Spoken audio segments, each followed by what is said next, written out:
মই বৰ্তমান উপস্থিত আছোঁ তিনিচুকীয়া জিলাৰ মাৰ্ঘেৰিটা সমষ্টিৰ অন্তৰ্গত মুগং পথাৰত।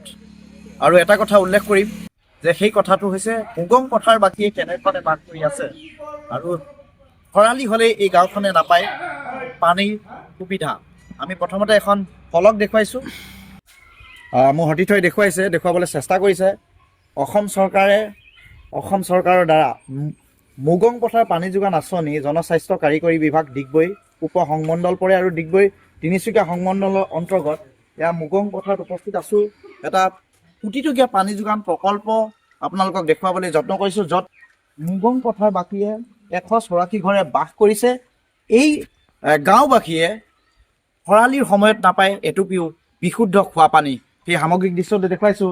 এইটো হৈছে কোটিটকীয়া প্ৰকল্পৰ নিষ্ক্ৰিয় অৱস্থাত আছে।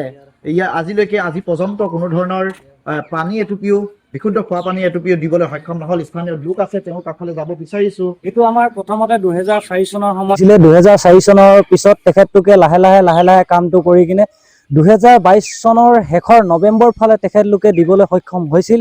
দিবলৈ সক্ষম হোৱাৰ পিছতো প্ৰায় 9 মাহমান চলাৰ পিছত আকৌ পিডব্লিউৰ ৰাস্তা আহিলে। পিডব্লিউৰ ৰাস্তা আহি কিনে আমাৰ সকলো জেচিপি মাৰি তেখেতলোকে ফালি আদায় হৈ গ'ল। আদায় হোৱাত এতিয়া আৰু আমাৰ এইটো বিষয় লৈ কিনে আমি বাৰে অৱগত হৈছিলোঁ।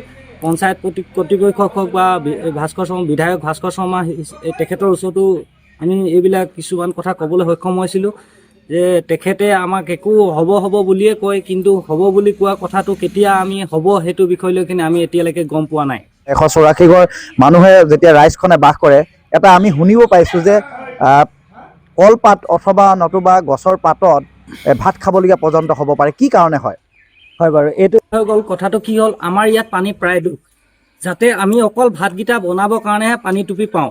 তাৰপিছত আমি ভাতকেইটা খাই কাঁহীখনত যে আমি ভাত খাম, ভাতটো খাই কিনে আমি কাঁহীখন ধুবলৈ আমাৰ চিন্তা হয়। সেইবাবে আমি কলপাত বা কৌপাতত আমি ব্যৱহাৰ কৰোঁ ভাতটো খাবৰ কাৰণে, যাতে আমি ভাতকেইটা খাই কিনে পাতখন পেলাই দিব পাৰোঁ। আৰু গা চা ধোৱাটো বাদেই।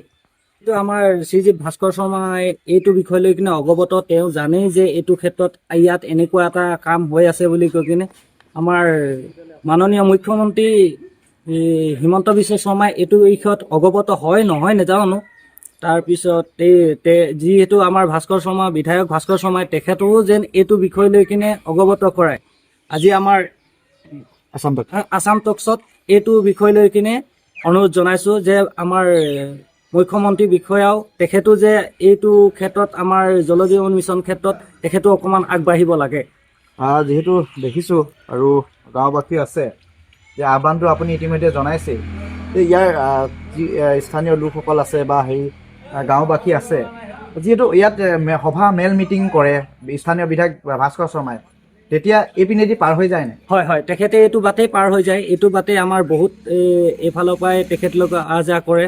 তেখেতে এইটো ৰাস্তাতে প্ৰায় অহা যোৱা কৰে। ইয়াত মিটিং মাটাঙো পাতে। মিটিং মাটাং পতা সময়তো এইটো বিষয় লৈ কিনে কিছুমান অৱগত হোৱাৰ পিছত তেখেতে হ'ব বুলিয়ে কৈ থাকে, কিন্তু হোৱা কথাটো আমি এতিয়ালৈকে গম পোৱা নাই। কেতিয়া হ'ব আৰু নিশ্চয়কৈ ইতিমধ্যে ক'লে বগাহাতীত পৰিণত হোৱা এইটো মুগং পথাৰৰ কোটিটকীয়া জল জীৱন আঁচনিৰ প্ৰকল্প, আৰু এই প্ৰকল্পটোৱে বিশুদ্ধ খোৱা পানী এটুপিও গাঁওবাসীক দিবলৈ সক্ষম নহ'ল।